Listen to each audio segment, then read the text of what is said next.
இசை கேட்டெங்கும் அலைந்திடாமல் தீவிரம் வந்தென்னை தாங்குகின்றேன். திசை கேட்டெங்கும் அலைந்திடாமல் தீவிரம் வந்தென்னை தாங்குகின்றேன்.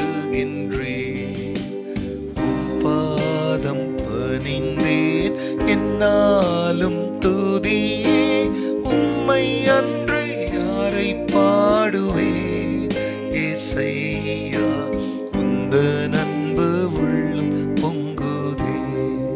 ஏசையா உந்தன் அன்பு உள்ளம் பொங்குதே. கர்த்தருடைய பரிசுத்த நாமத்திற்கு மகிமை உண்டாவதாக. ஆண்டவராகிய இயேசு கிறிஸ்துவின் நாமத்தில் வாழ்த்துக்கள். கிருபையும் சமாதானமும் உங்களுக்கு பெருகுவதாக. அன்பானவர்களே, இந்த நாளிலேயும் தேவனாகிய கர்த்தர் நமக்காய் கொடுக்கிற ஒரு வசனமானது 2 நாளாகம புஸ்தகத்தில் 15ஆம் அதிகாரத்தில் 4ஆம் வசனம். It's from the book of 2 Chronicles chapter 15 and verse 4. தங்கள் நெருக்கத்திலே இஸ்ரவேலின் தேவனாகிய கர்த்தரிடத்திற்கு திரும்பி, தங்கள் நெருக்கத்திலே இஸ்ரவேலின் தேவனாகிய கர்த்தரிடத்திற்கு திரும்பி அவரை தேடின பொழுது அவர் அவர்களுக்கு வெளிப்பட்டார். அன்பானவர்களே, இந்த இடத்துல நமது ஆண்டவராகிய தேவன் எல்லா காலத்திலையுமே அவர் கூட இருக்கணும், அவரை தேடணுன்றது அவருடைய இதயத்தினுடைய ஏக்கம், அது அவருடைய விருப்பம், அது அவருடைய துடிப்பு. இங்கே தங்கள் நெருக்கத்தில் இஸ்ரவேலின் தேவன் இடத்துல அவர்கள் திரும்பி, அப்ப அதுக்கு முன்னால நெருக்கம் வராத போது தேவனுக்கு முதுக காமிச்சாங்க.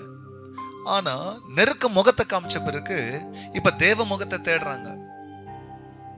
எல்லாருக்கும் சுகமா இருக்குன்னா ரொம்ப சந்தோஷம். ஏன் இந்த சுகத்தோடு கூட தெய்வத்தை சேர்த்து கூடாது? ஏன் சுகத்துல தெய்வத்தை மறக்கணும்? ஏன் நல்ல வேலை கிடைச்சா தெய்வத்தை மறக்கணும்? இது என்ன பிரியமானே பழக்கம்? இதை அவர்கள் செய்தார்கள். தானுங்க நெருக்கத்துல, தங்கள் உபத்திரவத்துல, தான் கஷ்டத்துல, தான் எதிராளிகள் வந்து முற்றுகையிட்ட பிறகு தான் தெய்வத்துக்கிட்ட திரும்புறாங்க. கைவிடலாம் இல்லையா? அவர் அதை செய்ய மாட்டாரு. இரக்கத்தில் ஐஸ்வர்யம் உள்ளவராச்சே. அவர் பேரை சொல்லி, அல்லது அப்பா நான் தப்பு பண்ணிட்டேன், என்ன மன்னிச்சிரு ஆண்டவரே, இப்போ உங்ககிட்ட வந்துக்கிறேன், எனக்கு உதவி செய்யன்னு அவரை விட்டு பின்வாங்கி போனவங்க கூட அவர்கிட்ட உதவி தேடி வந்தா சொல்றாருங்க. அன்பானவர்களே, அவரை தேடின பொழுது அவர் அவர்களுக்கு வெளிப்பட்டார். இந்த காலை வேளையிலே நீங்க எந்த நிலையிலையும் ஒன்னும் மறந்துடாதீங்க. அவரை தேடுறத உங்களுக்கு வாடிக்கையாக்கி கொள்ளுங்க, பழக்கமாக்கி கொள்ளுங்க, பயிற்சியாக்கி கொள்ளுங்க. இதை மாத்திரம் உங்க வாழ்க்கையில செய்ய ஆரம்பிச்சிட்டீங்கன்னா அப்பா எப்பவுமே கூட இருப்பாரு. அவர் கூட இருந்தா சொல்லணுமா நம்ம வாழ்க்கை எப்படி இருக்கும்னு?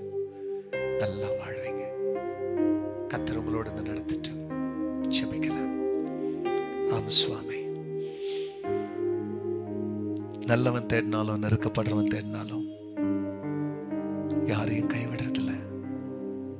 இந்த ரகசிய ஆலோசனையை உன் பிள்ளைகளுக்கு வெளிப்படுத்தினதற்கு நன்றி. கடைசி மூச்சு வரைக்கும், நித்திய வீட்டை சேர்ற வரைக்கும், ஒவ்வொரு நாளும் காலையானாலும் மாலையானாலும் மத்தியமானாலும் இரவானாலும் நடு ராத்திரி ஆனாலும் உங்க நினைவிலே வாழ உங்களை தேடிக்கொண்டே இருக்க தயவு செய்யும். அப்படி செய்ததற்கு நன்றி. எல்லா மகிமையும் கர்த்தர் நேரிடும். இயேசுவின் நாமத்தில் பிதாவே, ஆமென், ஆமென். நெருக்கத்திலே உம்மை அழைத்தே நெருங்கி உதவி எனக்கு அளித்தே. God bless you church. Have a blessed day. மறக்காதபடி உங்க கமெண்ட்ஸ் தெரிவிங்க, மற்றவங்களோட ஷேர் பண்ணுங்க. ஆமென்.